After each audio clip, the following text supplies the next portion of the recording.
Thank you.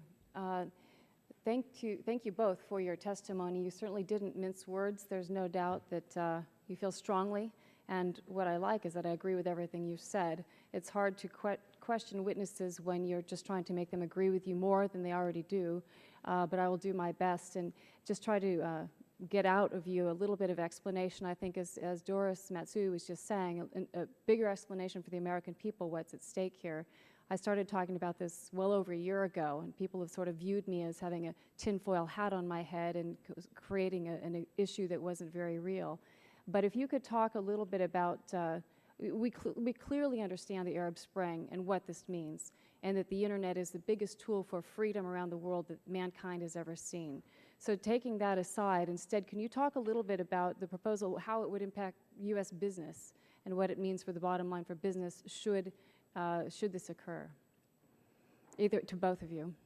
Sure, and thank you, Congresswoman, for your leadership on this issue. And yeah, in the early days, there were a lot of folks who questioned whether or not this was real, and I'm glad you stuck your neck out, and thank you for your leadership.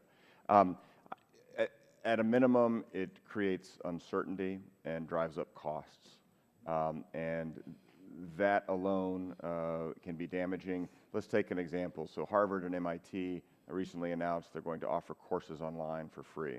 The concept of free content or applications on the net could be put at risk if costs are raised. Ultimately, consumers pay for those costs one way or the other.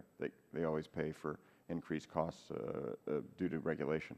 So, you know, at a maximum, then you would have some sort of bifurcated internet, cross-border technologies such as cloud computing, which is becoming essential to creating efficiencies and bringing more value to consumers and raising living standards ultimately. That could be jeopardized as it becomes harder to figure out how do you engineer these technologies across borders when in the past the internet didn't have to worry about that as much. So that gives you a flavor. Thank you, Ambassador. Do you? Well, I certainly would agree with the Commissioner on that, and I think it's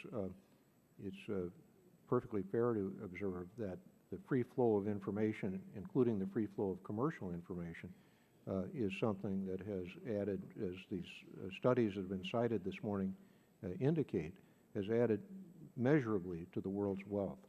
So we're very anxious that there not be anything that would inhibit that. There have, for example, been some suggestions made by some countries that we ought to have a kind of per-click charge, if you will, that content providers ought to contribute to the cost of transmission companies for concluding traffic. There are a variety of reasons why that seems to us not to be a good idea at all, but you can see where what could turn out to be marginal impositions on the Internet would in fact interfere with the commercial value of it, and we're very anxious to avoid that.